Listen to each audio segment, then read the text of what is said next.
Bismillahirrahmanirrahim. Assalamualaikum warahmatullahi wabarakatuh.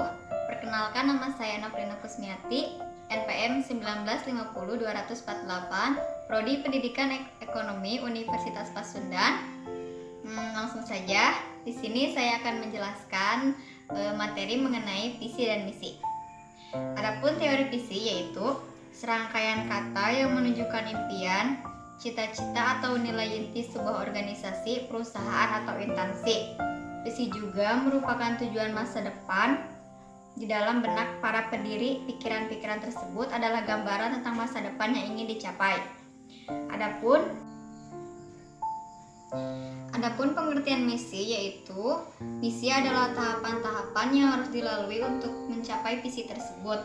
Selain itu, misi juga merupakan deskripsi atau tujuan mengapa perusahaan, organisasi atau instansi tersebut berada di tengah-tengah masyarakat. Adapun visi dari yayasan saya yaitu MI Nofrina Kusmiati, yaitu terwujudnya peserta didik yang berakhlakul karimah, cerdas, terampil, berprestasi, dan berwawasan luas yang dilandasi nilai-nilai budaya luhur sesuai dengan ajaran Islam. Adapun persyaratan penyusunan visi yaitu yang pertama, berorientasi pada masa depan. Yang kedua, memperhatikan kemampuan awal kondisi saat ini, namun tidak dibuat untuk kondisi atau tren saat ini. Yang ketiga, berdasarkan pada prinsip nilai yang mengandung penghargaan bagi masyarakat. Yang kelima, memperhatikan sejarah, kultur, dan nilai organisasi meskipun ada perubahan yang terduga. Dan yang terakhir yaitu mempunyai standar yang tinggi, ideal, serta harapan bagi anggota organisasi. Nah, jika dikaitkan dengan visi yayasan saya sudah memenuhi syarat penyusunan visi tersebut, karena visi saya sudah mempunyai standar yang tinggi, ideal, serta harapan bagi anggota organisasi, yaitu terwujudnya peserta didik yang berakhlakul karimah, cerdas, terampil, berprestasi, dan berwawasan luas yang dilandasi nilai-nilai budaya luhur sesuai dengan ajaran Islam. Nah, adapun kriteria visi yang baik yaitu dapat dibayangkan oleh seluruh jajaran organisasi atau perusahaan. Yang kedua, dapat dikomunikasikan dan dapat dimengerti oleh seluruh jajaran organisasi. Yang ketiga, berwawasan jangka panjang dan tidak mengabaikan perkembangan zaman. Yang keempat, memiliki nilai yang memang diinginkan oleh anggota organisasi.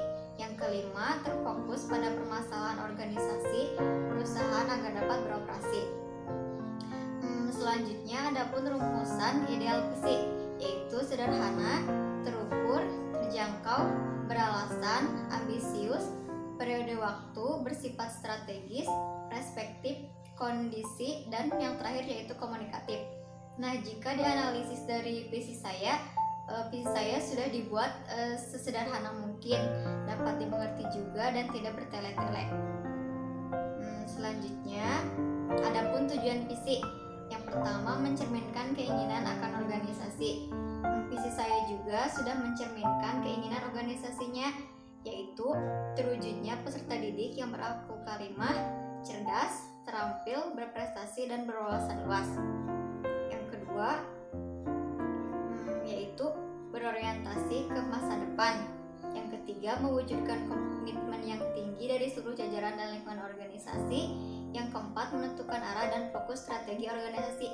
Nah, jika dianalisis kepada visi saya sudah menentukan arah dan fokus strateginya, yaitu visi dari yayasan saya sudah disebutkan tadi, yaitu ingin dilandasi nilai-nilai budaya luhur sesuai dengan ajaran Islam. Nah, dan yang terakhir yaitu menjamin kesinambungan kepemimpinan organisasi perusahaan. Selanjutnya yaitu misi. Adapun misi dari yayasan saya yaitu MI Nofrina Kusmiati. Yang pertama, melakukan kegiatan kerohanian guna meningkatkan kesadaran warga sekolah dalam melaksanakan ajaran agamanya.